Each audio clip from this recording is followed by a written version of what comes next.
everybody, it's Marcia from One Scrap at a Time, and I'm back today with a really fun mixed media scrapbook layout to do for you using JustNick Studio digital cut files. So the cut files I'm using today are the Spring Floral Cluster 3 and the Bloom cut file for my title.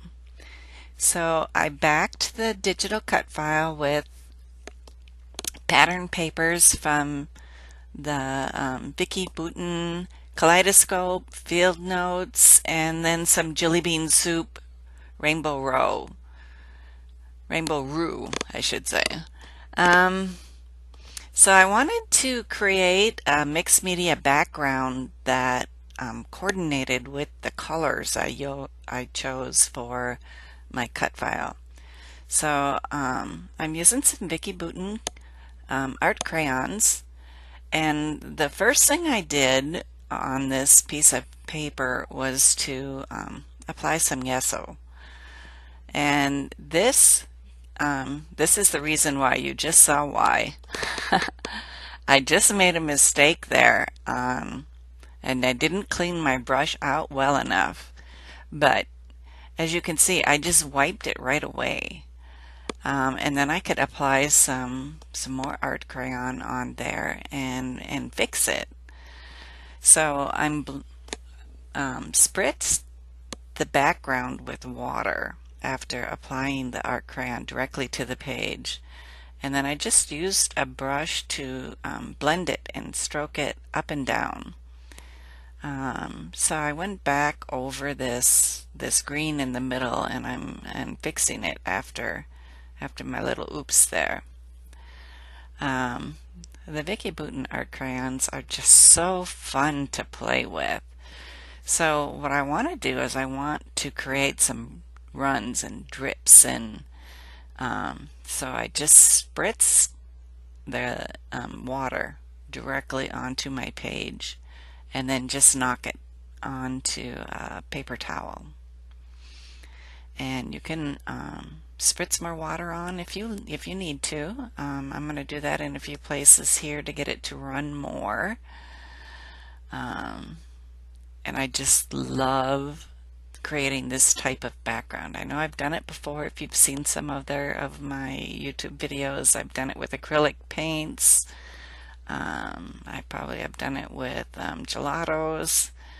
But it's just so easy to do with these art crayons. So we're going to let this dry, and then we'll come back and I'll show you another technique that you can do. Alright, so I am using a baby wipe and one of Vicki Boutin's stencils.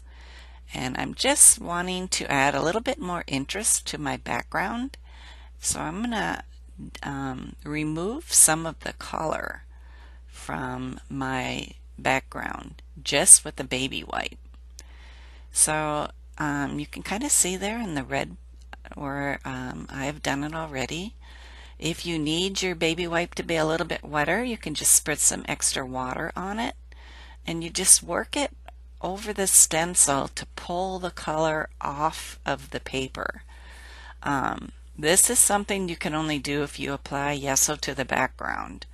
If you don't use the gesso, you would not be able to use the baby wipe to do it. It would just shred your paper.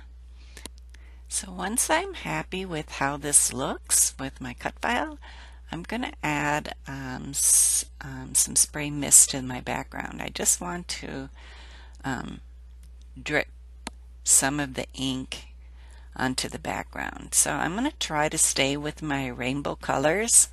So I'm looking through my inks I got some blue out, and I'm going to use some yellow and just add some spritzes there. So I'm working kind of in a diagonal pattern when I do this, from the upper right to the lower left. Alright, so I put some foam onto the back of my cut file, and I just want to pop it up from the background so it gives it a little bit of dimension on my layout. And what I do is, you can see on here I've added some recycled chipboard from chipboard stickers onto the background there, just to give it a little bit more stability and to save me some money and some foam tape. So here are the photos that I'm going to be using today, and I've already matted these onto black cardstock. I thought the black would help my photos pop and not be overwhelmed by this really bright and colorful background. I also matted my entire background sheet onto a sheet of black cardstock as well. This is because a lot of times when you use gesso and mixed media on your background and the paper gets wet, it curls up at the edges a little bit. So if you mount it onto another sheet of really stiff cardstock, it helps to keep it flat. So then I had cut my title out, the bloom, in a black cardstock as well. This just helps pull everything all together.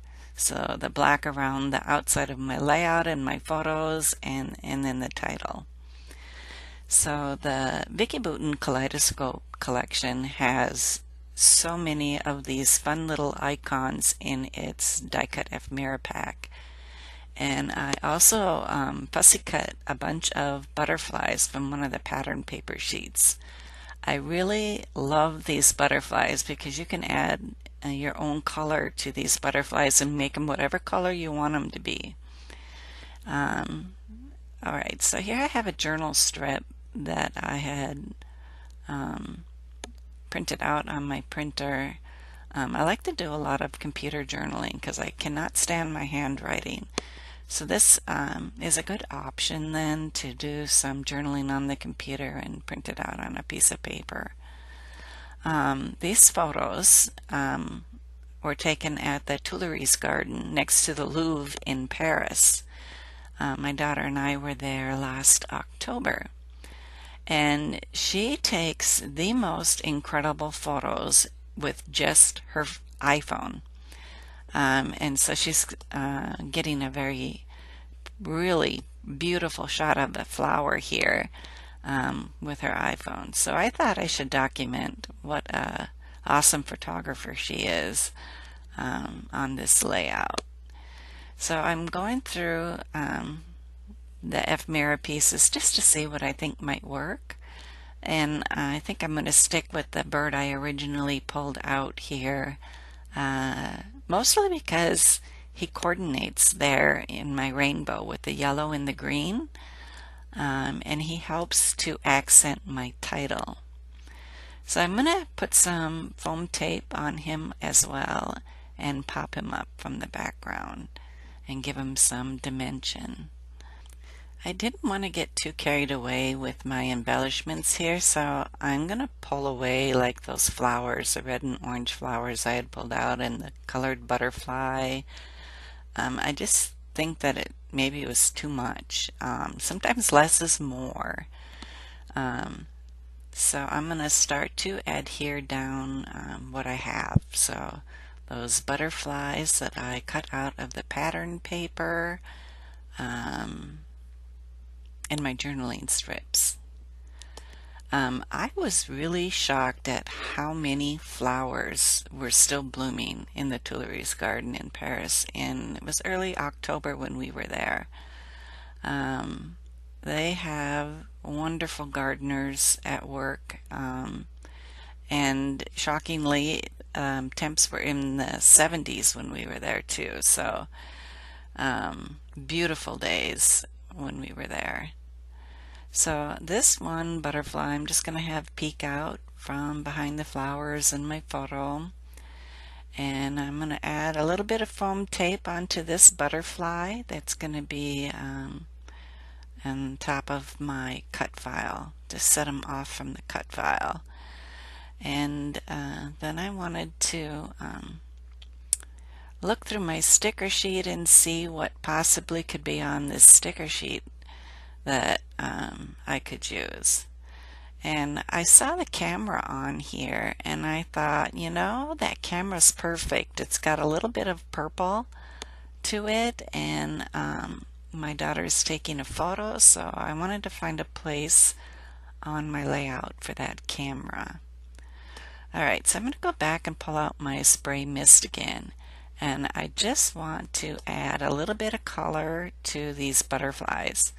So I'm being very careful not to splatter it too much because I don't want to get ink on my photo.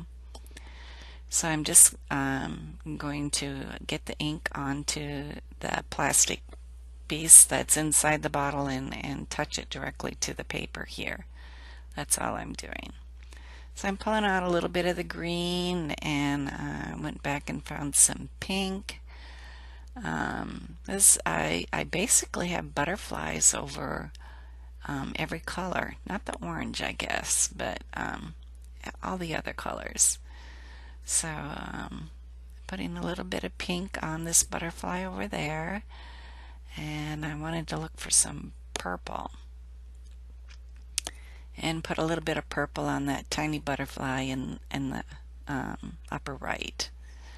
So I just love how this layout turned out. I am so happy with it. I hope you enjoyed watching my process video. I really enjoy all the support I get from my followers. If you are new to my channel and you enjoyed my video, I hope you hit the subscribe button at the end. So there you have it, my Bloom mixed media layout. Thank you so much for stopping by. Bye-bye.